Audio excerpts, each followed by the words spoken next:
Allah subhanahu wa ta'ala bw'atugambye nti baakyusa ekigambo ghayra alladhi qila lahum, ne boogeramu ekyo ekitali Allah subhanahu wa ta'ala kye yali abalagidde okwogera. Fa anzalna ala alladhina zalamu rijzan, ne tulyoka tussa ekibonerezo kyaffe ekyakawumpuli ku bantu abo abaali abalyaza amaanyi b'amateeka ga Allah, mina samaa'i nga kiviira ddala mu ggulu. Kawumpuli n'alyoka abadaaza n'abaleetera endwadde ezo ezitawuna ez'olukonvuba, bima kaanu yafusukuuna olw'obwonoonefu n'obujeemu bwe baalaga eri Allah subhanahu wa ta'ala. وإذ استسقى موسى لقومه فقلنا اضرب بعصاك الحجر فانفجرت منه 12 عينا قد علم كل أناس مشربهم كلوا واشربوا من رزق الله ولا تعثوا في الأرض مفسدين.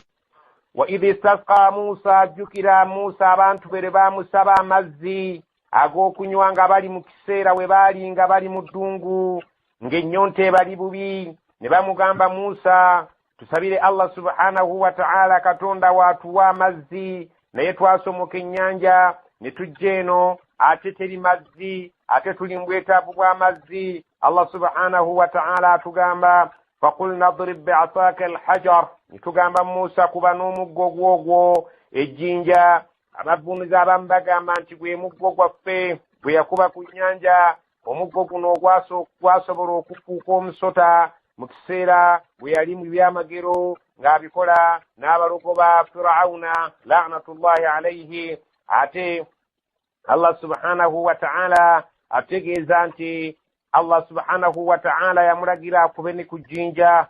Ejjinja eryo abamumanyi abamu bagamba ejjinja eryo eryaddusa engoye za Musa alayhi salam mu kiseera abantu bwe baali bamwogererako ng'anaaba yekka, nga tanaabana ba Bani Israila abaali balina empisa ey'okunaabira awamu mu kidiba.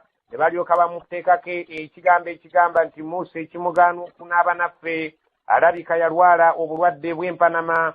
Allah subhanahu wa ta'ala lumu n'ayagala abalage nti Musa talwalanga bulwadde nga bwe balowooza. Musa yali anaabanga ali mu kifo w'anaabira yekka, engoye ze ng'azitadde ku jjinja.